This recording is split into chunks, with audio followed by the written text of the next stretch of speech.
Atenção, viajantes! Professor Dilton Lima na área, teu comandante para mais uma viagem pela história. Viaja comigo.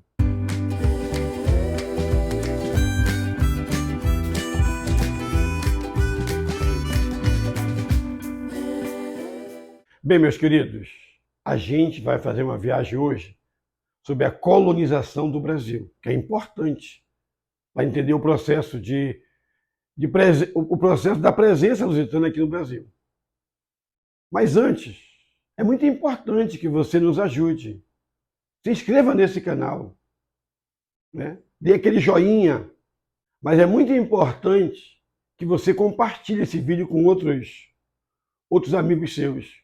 Convide seus amigos, familiares, todo mundo para se inscrever no canal, para dar essa força, para o canal crescer, para o canal ficar gigante, para que outras pessoas possam ter acesso a essas aulas. Tá ok? Vamos à aula de hoje? Bem, queridos, para entender a colonização do Brasil, tu sempre tem que entender o processo histórico.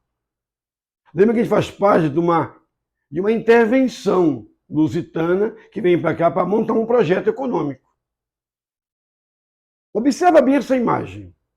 Você percebe a lógica que as coisas têm que funcionar. É a lógica econômica mercantilista. O sistema capitalista está vindo não para conversar, sim para explorar, fazer funcionar o seu mundo econômico. Duas peças vão se encaixar direitinho.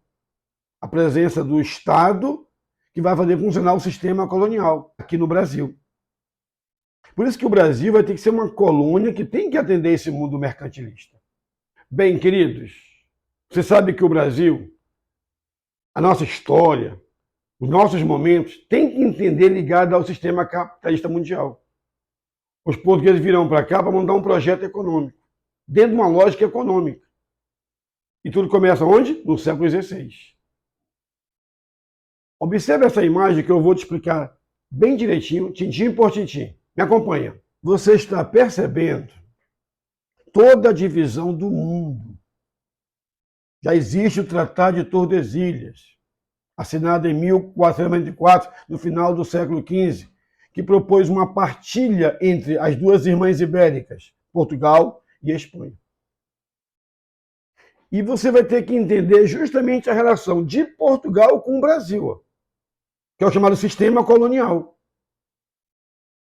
Dentro dessa lógica econômica, o Brasil tem que exportar matéria-prima, sua riqueza agrícola, os chamados produtos tropicais e os minerais, que nesse caso, ouro e prata. E deverá servir de mercado consumidor para os artigos manufaturados. Aí eu quero chamar aqui uma pista, já uma carta que eu quero te dar. Você não esquecer que produtos o Brasil então mandou para Portugal. Essa que é o entendimento. Aí eu estou te mostrando aqui uma carta. Observa aí, ó, que é o pato. Observou? Pau-brasil, açúcar, algodão, tabaco e ouro. Aí, caso você esqueça, tu lembra do pato. As exportações de matéria-prima, riqueza agrícola e, no caso, ouro. E o Brasil vai ser, de novo, entende? Mercado para consumir os artigos manufaturados. Bem, queridos, você encaixa bem essa relação aí? Você chama o pau-brasil para compor o teu raciocínio, mas presta atenção, eu estou falando da colonização, da ocupação do Brasil pelos portugueses. E nesse caso, os portugueses não virão para cá para montar um projeto econômico para explorar o pau-brasil. A exploração do pau-brasil é uma época anterior, de 1501 a 1530, a chamada pré-colonização. Nesse momento que o Estado chega no Brasil, tu tem que entender que ele chega para montar um projeto ousado. Um projeto montado em cima de quê? Da cana-de-açúcar.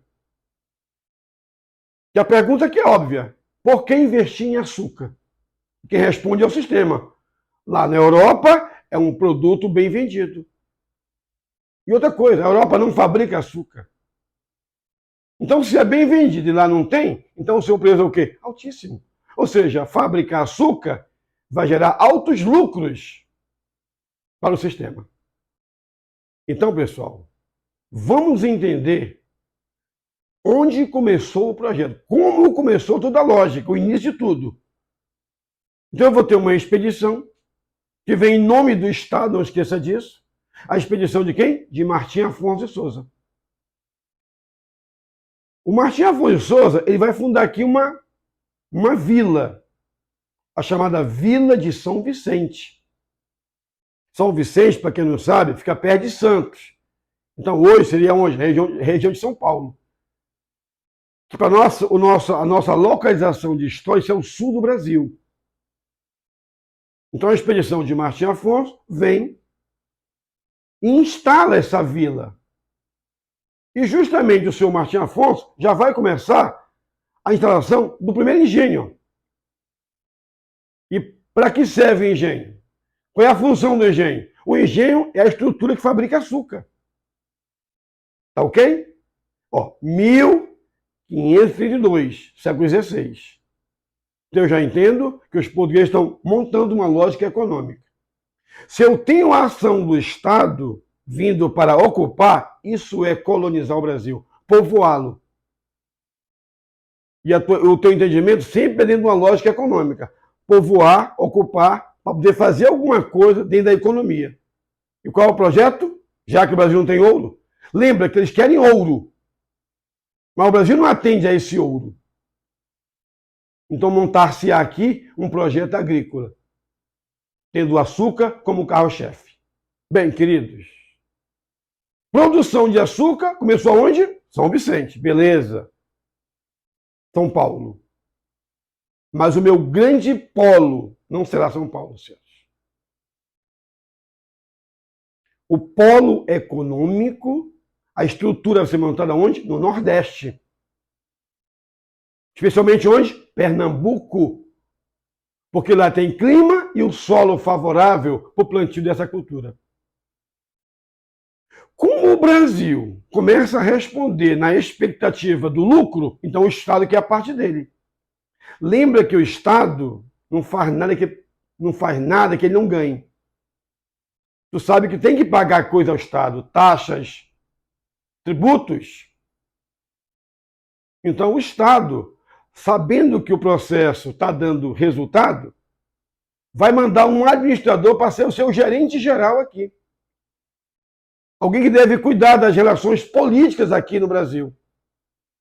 E como é o centro econômico é o Nordeste, então com certeza esse administrador, que é o chamado governador geral, vai ficar onde? Na Bahia.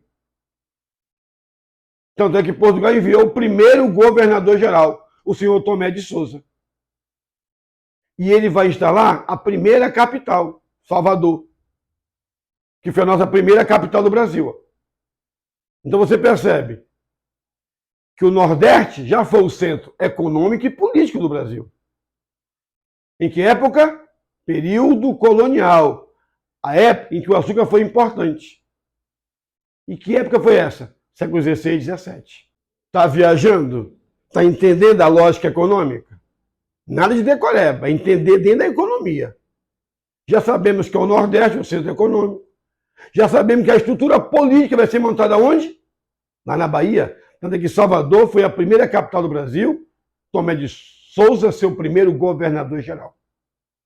Agora eu quero te apresentar quem foi a vila mais importante. Me acompanha. Você está vendo que eu estou falando de Olinda. Essa imagem que você está vendo, senhores, é uma imagem bem atual. Você tem uma ideia. Como é que Olinda era importante? Você vê que Recife, do outro lado, não era importante nessa época. Recife, para você ter uma ideia, era uma área que pertencia a Olinda. Então, Olinda era a senhora, a vila mais importante. Vila fundada por Duarte Coelho. E o Duarte Coelho vai ser o quê? O capitão donatário dessa capitania que é Pernambuco. E logo passou a ser o quê? a vila de residência dos grandes homens do açúcar, os senhores de engenho, os chamados homens bons, casarões, igrejas, toda uma arquitetura que relembra esse Brasil colonial. Percebeu aí? Quero até te convidar, depois visitar o teu Brasil, lindo, maravilhoso, histórico agora para ti. Olinda é que era a vila mais importante. Recife nem era vila, senhores. Recife só vai ganhar moral depois que quebrar essa estrutura econômica açucareira, no século XVII, depois das invasões holandesas. Então vai ter até um movimento que vai dar moral para Recife, chamado Guerra dos Mascates.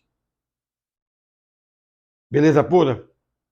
Então o açúcar passa a ser, nesse momento, a economia principal desse projeto colonizador do Estado português no Brasil. Agora, vamos entender como é que funciona essa estrutura chamada engenho. Que tu sabe que a pessoa mais importante é o senhor de engenho, é o barão do açúcar, a elite açucareira. Mas tu conhece o que é um engenho? Tu sabe o que é um engenho? Eu vou te mostrar. Me segue. Você está percebendo o que é o engenho? Engenho é a unidade produtiva do meu Brasil açucareiro. Lembra que o açúcar dominou a nossa economia durante 2 séculos, 16 e 17. Eu até coloquei para você uma legenda, para você olhar com carinho depois. Vou falar dos pontos principais. O número 1, consegue enxergar aí comigo? Ei, meu querido, tá enxergando? Você da telinha? Aí fica a Casa Grande, residência do senhor, o senhor de engenho, o barão do açúcar. Aí ele e sua família. Você percebe que eu tenho que ter a capela. Portugal é um país católico. A capela é importante. Tu percebe que o 3 é a senzala. A senzala é a moradia de quem? Dos escravos. Não tem que aí rolava um pagode e mancar por ele na sexta-feira para animar. Tá beleza? É brincadeira. Você percebe? Tá olhando o rio? É nesse lugar que vai haver a fabricação do açúcar, senhores. Aí eu vou ter a moenda, aí eu vou ter a casa da caldeira, eu vou ter a casa de purgar.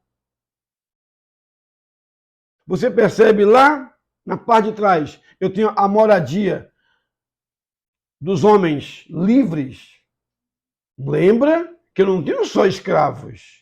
Existem alguns trabalhadores que não são escravos. Eu chamo de homens livres. Existe a área do plantio, que são os canaviais. Então, tudo isso era o engenho. Percebeu? O engenho é a unidade produtiva da minha economia açucareira. Por isso que as pessoas mais importantes desse Brasil, desse momento, são os senhores de engenho. O que eu chamo de homens bons. Esse é o termo que designa, pela história, os homens de força e política desse Brasil colonial. Tá ok? Vamos entender agora como funcionava a estrutura. É o chamado plantation. Até apareceu a imagem para você. O plantation você sempre vai lembrar, porque ele tem 4 informações, 4 características: latifúndio, exportação, monocultura e escravidão. Você observa que se eu olhar as 4 de uma vez no meu lado esquerdo, forma uma palavra. Essa é a minha carta para ti, ó, o leme. Falou em plantation, tu lembra do leme. Tá ok? Latifúndio, grandes propriedades. Por isso que as pessoas que mandam no Brasil, que vão ter a força política, é o grande proprietário de terra. Uma economia que não é para nós. É exportação, ou seja, atender o mercado externo, nunca mercado interno. Eu vou pegar aquelas grandes terras e vou plantar basicamente um produto, por isso que é monocultura. Plantio basicamente de uma cultura. E a estrutura, a mão de obra, escrava. Por isso que o meu Brasil vai ser um Brasil agrário, exportador e escravocrata. Quando tiver isso, o nome é plantation. Tá entendendo? Tá colocando as cartas na mesa para entender bem a lógica econômica da coisa? Tu concorda comigo que isso é um mega investimento? Beleza. Então me responde. O que é preciso para o investimento dar certo?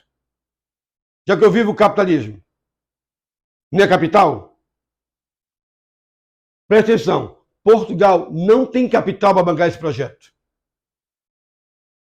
E tem para instalar poucos, e eu quero instalar muitos, dezenas ou até centenas de engenhos. Então, logo, Portugal não tem capital. Capital é dinheiro, é ferramentas, maquinário, instrumento, tudo isso é capital. Então, o que vai acontecer? Portugal vai se relacionar com quem? Com a Holanda. Então eu vou ter grandes contratos entre as duas metrópoles, entre os dois estados, Portugal e a Holanda. Observa comigo como é que ficou essa parada. Viaja comigo aqui. Você está vendo a imagem que nós preparamos para os senhores. A participação do capital Flamengo. Flamengo aqui não é aquele time do Rio, não, hein? Flamengo aqui são holandeses. Primeira relação contratual, financiamento. Então eu tive bancos holandeses para financiar o dinheiro para montar o projeto açucareiro. Só, senhores, que o banco, quando ele empresta o dinheiro, ele sempre impõe outros contratos para ter vantagem para eles. Então é feito outros contratos para que quem vai transportar, quem vai fretar o açúcar para Portugal são navios holandeses. E chegando em Portugal, Portugal é obrigado, está em contrato, vender o açúcar para a Holanda. Ele vende açúcar bruto. O que faz a Holanda? Refina. E ela coloca o açúcar na Europa. Ou seja, quem vai distribuir o açúcar na Europa não é Portugal, são os holandeses. Tá entendendo aí? Presença dos Flamengos. Tem nada a ver com aquele time do Rio. Tem a ver com quem? Burguesia holandesa. Ter feito contratos onde a Holanda é que vai ganhar. Se você botar na ponta do lápis, pelo menos 70% de todo esse investimento ficaram com os investidores holandeses. Lembra, a Holanda emprestou dinheiro, a Holanda transportava o açúcar para Portugal. O açúcar sai bruto. E quando ela refina, já coloca nos devidas embalagens para vender na Europa. Então é muito importante dominar que quem vai vender o açúcar não é Portugal, é a Holanda. Por isso que diz, ó, só ganha dinheiro quem tem dinheiro para jogar no sistema, meu querido. Para entender melhor, observe o que vai acontecer. Fica de olho na imagem. Acompanhe esse barquinho na sua trajetória do trajeto, do frete do açúcar, deixando o Nordeste brasileiro, chegando a Portugal. E de Portugal, ele vai para onde? Para a Holanda. Então foi o primeiro grande a ter uma grande relação entre o Brasil e Portugal, a Holanda. Podemos até dizer, pegando a Europa como referência, que a Espanha já foi gigante no século XVI. Mas 17 é da Holanda, querido. E o 18 vai ser da Inglaterra. Prestem atenção, entendendo uma aula que a tua escola talvez não te explique direito, o projeto colonizador, produção de açúcar, os engenhos. Agora, eu quero te mostrar que eu tinha outros produtos que também eram importantes, que eu chamo de produtos complementares a essa economia açucareira. Como, por exemplo, a rapadura. Como, por exemplo, a cachaça. E onde é que você vai relacionar esses produtos? Produtos que são usados para fomentar o tráfico negreiro, o comércio de escravos. Lembra que a mão de obra que vai funcionar no meu Brasil é mão de obra escrava. Numa outra aula eu vou te explicar detalhadamente toda a história da escravidão no Brasil. Bem, senhores, se nós estamos montando um projeto colonizador, eu vou ter que as pessoas que vão começar a circular na colônia. Lembra que, quando eu falo colonização do Brasil, começa lá por São Vicente, mas o Nordeste é o meu momento econômico. Não é à toa que lá eu tive a primeira capital, Salvador, Bahia. Vamos trazer aquela parceira chamada sociologia para entender como é que estava a sociedade nessa época. Olha essa imagem. Você observa a sociedade do tempo do açúcar, chamada pirâmide social. No topo está a elite agrária, dono das terras, os senhores das terras, os grandes proprietários de terra. Como eu estou falando de açúcar, eu vou chamar de senhores de engenho, que a história designou chamá-los de homens bons. Você percebe que eu não tenho classe média. Presta atenção. A economia do açúcar. Você observa a pirâmide que eu não tenho classe média. Então eu vou ter uma classe enorme, os despossuídos do capital, que são os escravos, que são a maioria. Então a minha sociedade ela é predominantemente escrava. Mas não esqueça, existem alguns trabalhadores também que são o quê? Trabalhadores livres, que ganham um salário e executam tarefas no engenho. Então, tu está entendendo aí? É muito importante você ter essa visão da sociedade, onde eu tenho uma elite, dona das terras, que vai controlar toda a política desse Brasil colonial, no caso do meu Brasil açucareiro. Não há classe média, isso é importante. Classe média, século XVIII, mineração. Eu vivo açúcar, 16, 17. O meu trabalho, predominantemente, ele é escravo. Então, resumindo, como é que você vai tratar a tua sociedade? Vai ser uma sociedade aristocrática de elite. Escravocrata, trabalho dominantemente escravo. E patriarcal. O que é isso? A autoridade da figura masculina do homem. Tá ok? A mulher não discute política. A mulher não participa de nada. Mulher casava-se muito cedo, inclusive. No máximo, lá dos seus 12, 13 anos. Toda a discussão pertence à figura masculina. Tá ok? Essa foi a viagem de hoje. Agora, antes da gente discutir as questões, se você ainda não se inscreveu, se inscreve nesse canal. Dê essa força aqui para o professor Dilton Lima, teu comandante que te leva tranquilamente pela navegação do saber. Dá aquele joinha. Tá ok? Me ajuda. Vamos agora, então, discutir as questões. Vamos, então, à primeira questão. Observa que é uma questão já vista em vestibulares. E eu estou te preparando para você responder qualquer questão de vestibular. Aqui em Manaus, São Paulo, onde quer que seja. Se for até lá, na Rússia, com o Putin, tu vai lá dar o teu show. Me acompanha. A primeira pergunta é da Unirio, 2018. A história da colonização do Brasil colonial pode ser explicada por... Prestou atenção? O que tu faz agora? Dá um break. Toda vez que você vê que eu trouxe uma questão, dá um break, dá aquele pause, tenta fazer a questão. Esse blá blá blá que nós traçamos aqui, vê se você consegue responder essa questão. Porque tu sabe que logo em seguida eu vou comentar e ver se você deu show. Que isso é que a gente quer, que você compreenda e dê o seu show e possa avançar nas provas de vestibulares. Olha o meu comentário.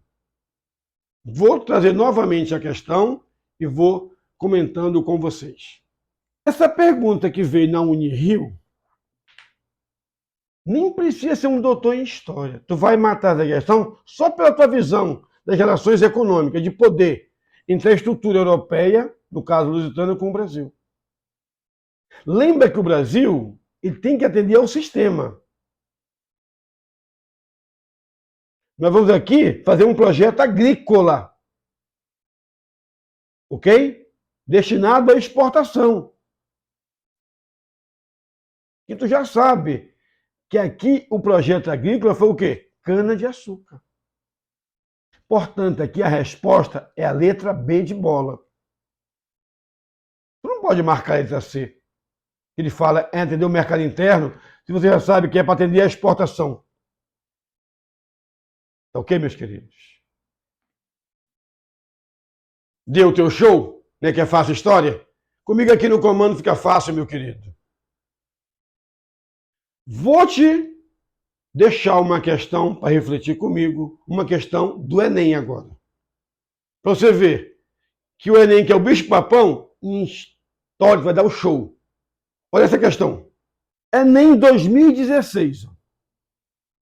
O açúcar e suas técnicas de produção foram levados à Europa pelos árabes no século VIII, durante a Idade Média. Mas foi principalmente a partir das cruzadas, séculos XI e XIII, que sua procura foi aumentando. Nessa época, passou a ser importado do Oriente Médio e produzido em pequena escala no sul da Itália. Mas continua a ser um produto de luxo e extremamente caro. Considerando o conceito de sistema colonial, o açúcar foi o produto escolhido por Portugal para dar início à colonização brasileira, em virtude de, entendeu? Já deu aquele break? Deu aquela paradinha? Stop! E você vê, então, que não é difícil. Eu vou novamente colocar a questão e observa os meus comentários. O Enem, ele faz uma forma de perguntas que é o certo em história, dando todo o contexto ao aluno. Ele fez uma viagem sobre o açúcar para você. E ele trouxe a questão para o Brasil, que é o início da nossa colonização. Então, ele está perguntando, por que investir em açúcar? E eu te digo, quem responde é o sistema.